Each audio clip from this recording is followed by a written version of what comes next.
Impact Family, impacting the world through healthy family. Shalom saudara-saudara, selamat berjumpa dalam Impact Family. Saudara, saya harap saudara semuanya sudah excited karena kita sedang mempelajari tentang Roh Kudus, tentang pribadinya ya, bahwa Roh Kudus itu suatu pribadi. Jadi kita mulai pelajaran yang diberikan oleh Billy Graham. Nah, hari ini saya akan sampaikan semuanya ada 12 poin. 11 ya. Siapa itu Roh Kudus? Nah, kita perlu tahu. Nah, hari ini saya sampaikan yang 5 poin ya. Besok kita lanjutkan lagi yang 6 poin. Jadi saudara, mari kita mohon supaya Tuhan menyertai kita, Roh Kudus yang memberikan penerangan kepada kita. Tuhan, kami mau belajar tentang pribadi Tuhan, Roh Kudus. Kiranya tolong Tuhan, bukalah hati tiap-tiap orang yang sudah siap mau merenungkan firman-Mu ini.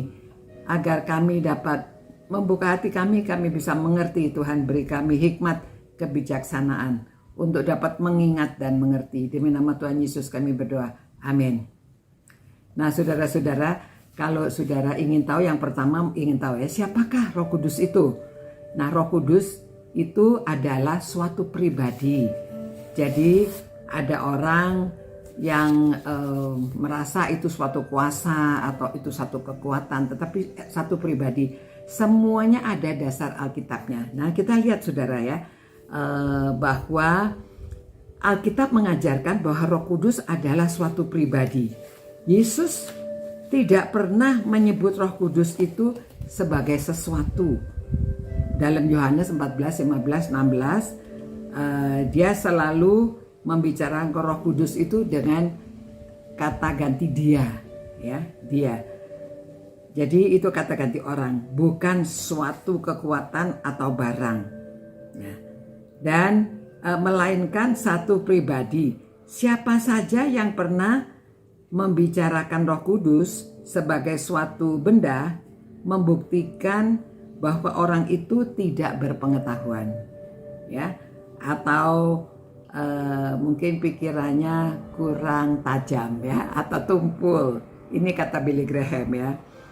Ia mengetahui dari Alkitab ya, kita mengetahui dari Alkitab bahwa Roh Kudus mempunyai pengetahuan, emosi dan kemauan. Sebagai tambahan, Alkitab juga menguraikan tentang dia sebagai suatu pribadi, bukan hanya sebagai suatu daya kekuatan. Nah, ini beberapa poin ya yang membuktikan. Yang pertama, bahwa Roh Kudus itu berkata-kata. Ya, dari Wahyu pasal 2 ayat 7. Siapa bertelinga hendaklah ia mendengarkan apa yang dikatakan Roh kepada jemaat-jemaat. Barang siapa menang, dia akan kuberi makan dari pohon kehidupan yang ada dalam taman Firdaus Allah. Nah, juga dari Kisah pasal 13 ayat 2. Pada suatu hari ketika mereka beribadah kepada Tuhan dan berpuasa, berkatalah Roh Kudus, ya, khususkanlah Barnabas dan Saulus bagiku untuk tugas yang telah kutentukan bagi mereka. Ya. Nah, jadi yang pertama tadi ia berkata-kata, yang kedua ia memohon. Nah, kita lihat dari Roma 8:26. Demikian juga Roh membantu kita dalam kelemahan kita, sebab kita tidak tahu bagaimana sebenarnya harus berdoa. Tetapi Roh sendiri berdoa untuk kita kepada Allah dengan keluhan-keluhan yang tidak terucapkan. Ya. Dan yang ketiga, ia menyaksikan. Ya. Ini diambil dari Yohanes pasal 15 ayat 26. Jikalau penghibur yang akan kuutus dari Bapa datang, yaitu roh kebenaran yang keluar dari Bapa. Ia akan bersaksi tentang aku. Ini kata Tuhan Yesus ya. Nah, yang keempat, ia memimpin. Lalu kata Roh kepada Filipus, pergilah ke situ dan dekatilah kereta itu. Ya, waktu sama orang sida-sida. Ya, dari Kisah Para Rasul pasal 8 ayat 29. Nah, juga Roma 8:14, semua orang yang dipimpin Roh Allah adalah anak Allah. Ya.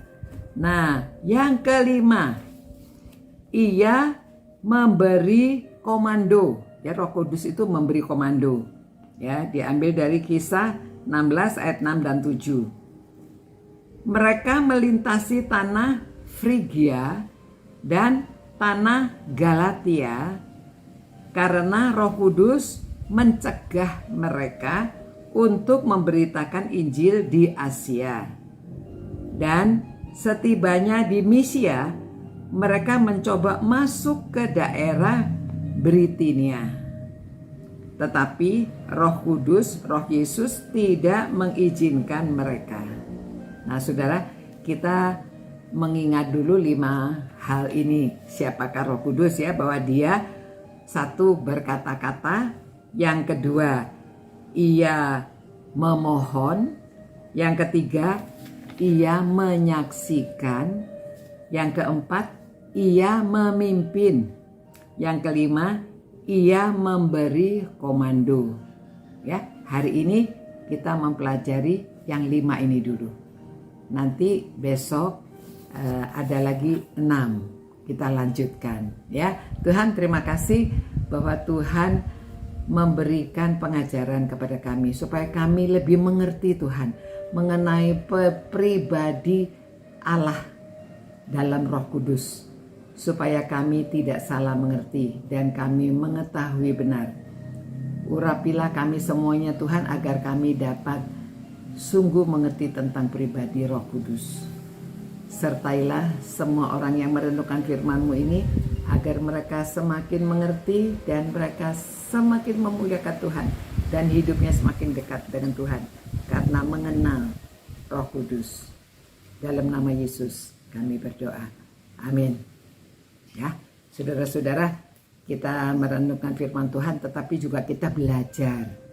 Karena menjadi anak-anak Tuhan, jangan sampai kita kurang pengetahuan tentang Tuhan sendiri.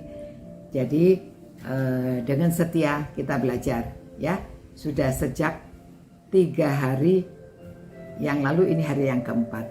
Besok kita lanjutkan. Ya, sampai jumpa. Kiranya Tuhan menyertai dan memberkati saudara-saudara. Ciao. Impact Family, impacting the world through healthy family.